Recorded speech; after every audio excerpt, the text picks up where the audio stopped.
We're going to go through the top quarterback rooms for each of the Power 4 conferences. We're going to start in the SEC. Now, to be clear, this is not a prediction to what these quarterbacks are going to eventually be. My criteria here, the power rankings of this top 5, is how cooked are you if your starting quarterback were to go down? Honorable mention. South Carolina's in the mix here. Lenora Sellers, I've told y'all, I think he could be the best player in college football this year. I feel strongly about that. Aaron Noland was a top 5 player at his position coming out of high school. I need to see more from Aaron Noland before I put him in the top 5, but South Carolina gets a little bit of props there. At number 5, I got Oklahoma. Now, what I just said about Lenora Sellers could also be true for John Mateer. He could be the best player in college football. I feel that strongly about him. What he brings to the table, mobility, confidence, toughness, continuity with his offensive coordinator with Ben Arbuckle and John Kuzieski as his quarterback coach. Like, there's a lot there to be excited about. I think that he totally changes the ceiling for what Oklahoma could be. But it's not just a quarterback ranking. It's a room ranking. Michael Hawkins Jr. last year, and all the good people in Norman just kind of rolled their eyes a little bit because you saw what you saw last year. Y'all, I don't think it was quite as bad as what you got to see. I think that he was put in a position where he had to play entirely too early. I don't think that was on his bingo card. I don't think it was on the staff's bingo card. But y'all, you talk to people close to the program in Norman, people in that building, they feel good about Michael Hawkins Jr. They feel good about what he can be. So this upcoming season, I mean, God forbid something happen to John Mateer, but if number 10 is not able to go, I think Michael Hawkins Jr. with a full spring in the system behind Ben Arbuckle, a full, you would hope, fully healthy wide receiving core, a better offensive line, you might be able to see some things from Michael Hawkins Jr. Let's make sure we note this. Last year, he had to run for his life every single snap, or just about. And he did his best doing that. That was a big reason why he was your guy against Tennessee and put his absolute heart on the line for you. Michael Hawkins Jr., don't sell your stock. I think that room's top 5 in the SEC, in my opinion. Now, Texas A&M, to me, is at number 4.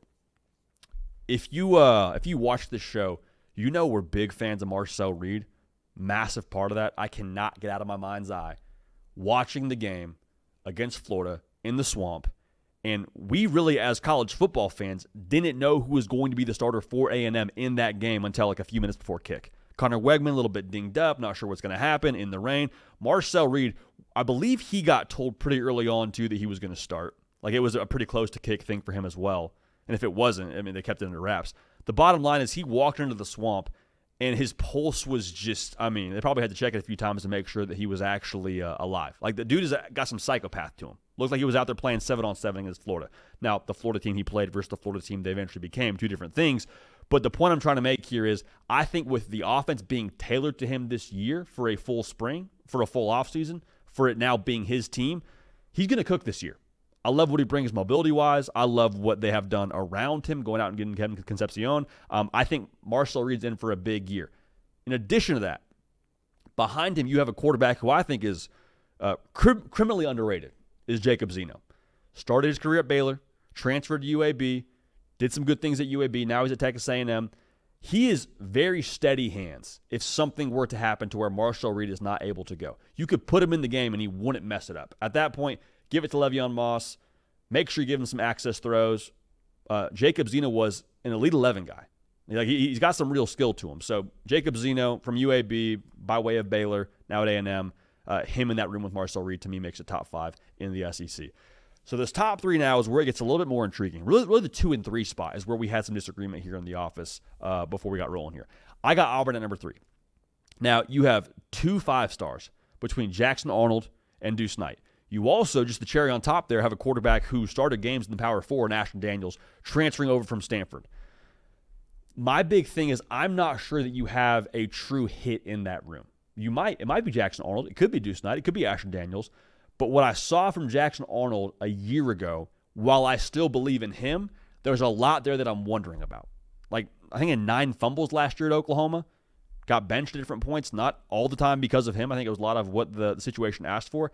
I'm just not 100% sold on the top end of that room.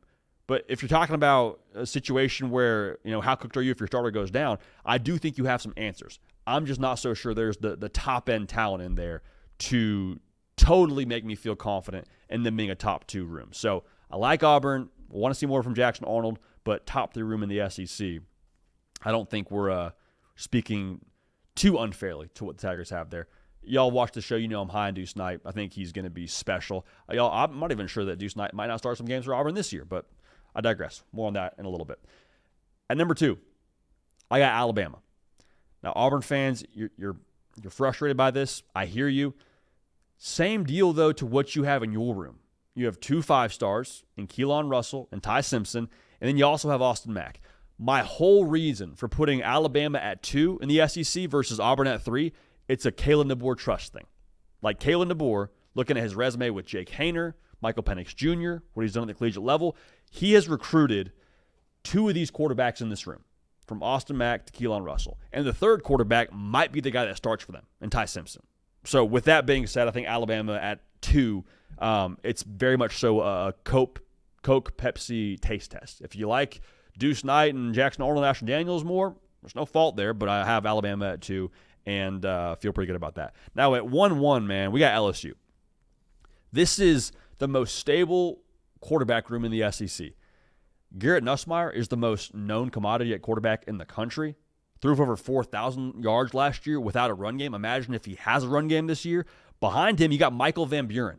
Michael Van Buren was a guy that we were talking about after the season ended as a guy is like, hey, I'd be excited about Mississippi State next year because of what he brings to the table.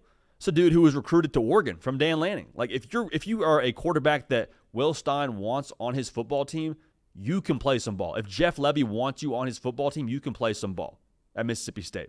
Now he's going to be at LSU to sit for a year, but you watch him last year, he's getting after Georgia. Like this is a guy that legitimately has, I think, a ton of potential, and the future of Baton Rouge is in a really good place because of what he brings. So both the present and the future in a great spot right now in Baton Rouge, but you're talking about quarterback rooms. I'm going to go ahead and tell you that LSU right now is the best in the SEC. So to recap it here, a little bit honorable mention for South Carolina, but I got Oklahoma at 5, Texas A&M at 4, Auburn at 3.